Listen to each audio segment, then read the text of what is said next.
결론부터 말씀드리겠습니다. 서브스턴스 굉장히 재밌게 봤습니다.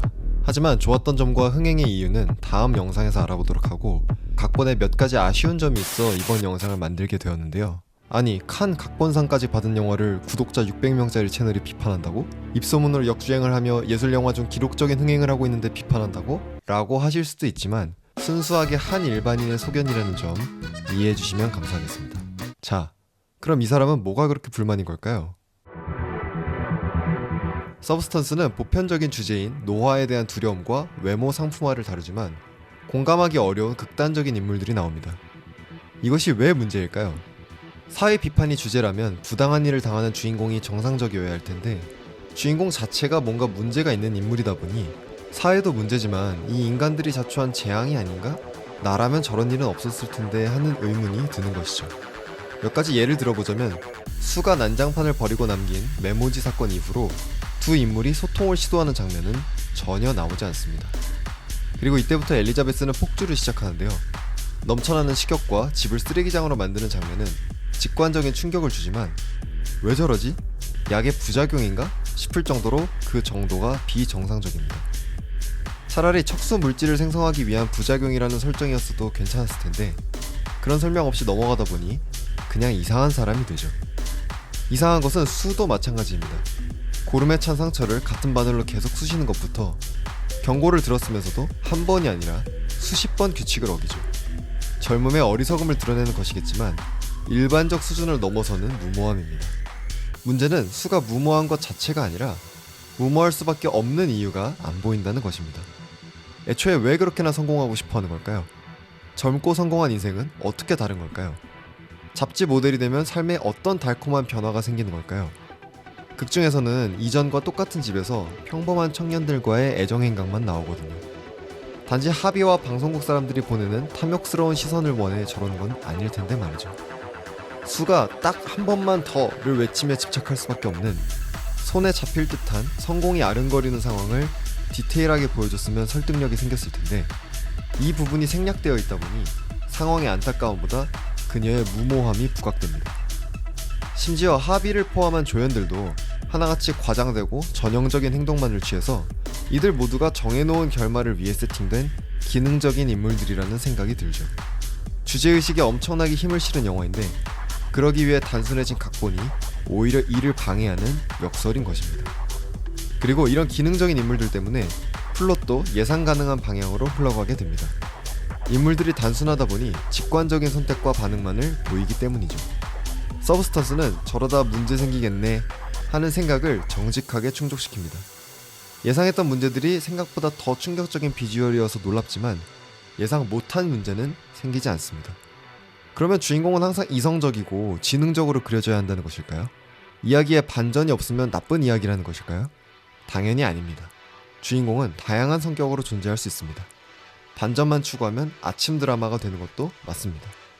하지만 결말이 예상되는 플롯과 감정적인 인물들도 매력적으로 만드는 방법이 있습니다. 바로 변화의 디테일이죠. 조커는 뻔한 플롯의 영화입니다. 조커가 안 되고 끝나진 않을 거잖아요. 하지만 아서에게 끊임없이 닥치는 시련들, 그리고 이에 반응해서 그가 내리는 선택에 따라 조커로 변해가는 과정들이 아주 디테일하고 점층적으로 쌓여가기 때문에 관객들은 어느 순간 이야기에 몰입하게 됩니다. 심지어 예상한 결말에 도달하더라도 이는 유효합니다. 명작은 봐도 봐도 재밌다는 말을 하죠. 좋은 이야기는 결말이 아닌 변화의 과정 자체가 카타르시스를 주기 때문입니다. 서브스턴스는 이 변화의 과정이 살짝 빈약합니다.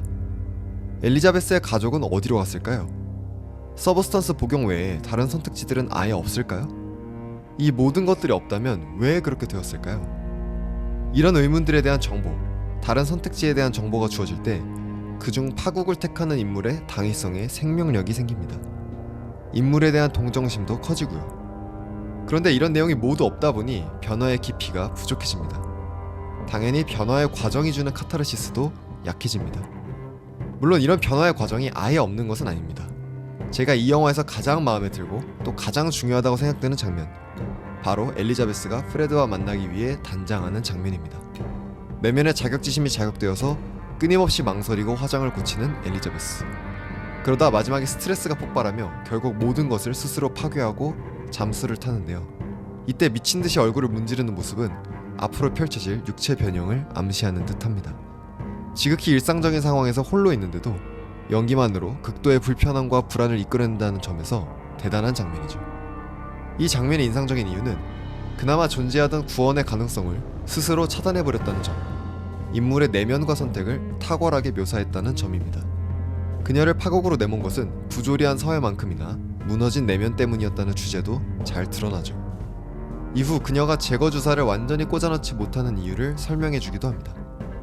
그리고 이는 영화를 무시무시한 클라이막스로 이끄는 분기점이 되고요.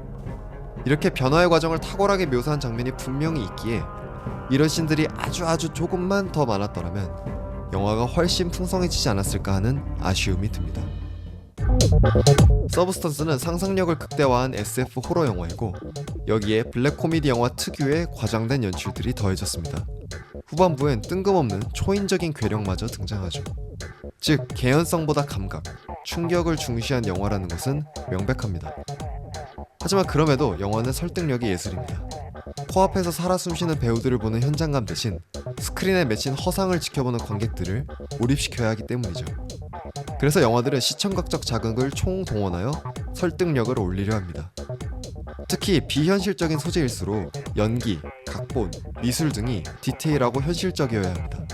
그리고 이 설득이 충실할 때 이야기의 만족감, 캐릭터의 입체감, 환경의 생동감을 줍니다.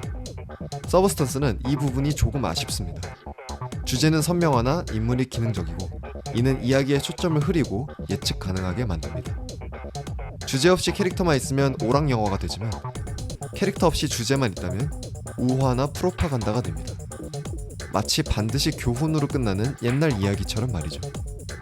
인물에 대한 묘사가 더 풍성할 때 이게 문제다라는 단순한 주제를 넘어서 왜 이런 문제가 발생할까? 그럼 어떻게 해야 될까? 까지 이를 수 있지 않을까 싶네요. 서브스턴스, 여러분들은 어떻게 보셨나요? 댓글로 의견을 남겨주시고요. 영상이 재밌으셨다면 좋아요, 성장하는 채널을 보고 싶으시면 구독 부탁드립니다. 지금까지 앱시였습니다. 감사합니다.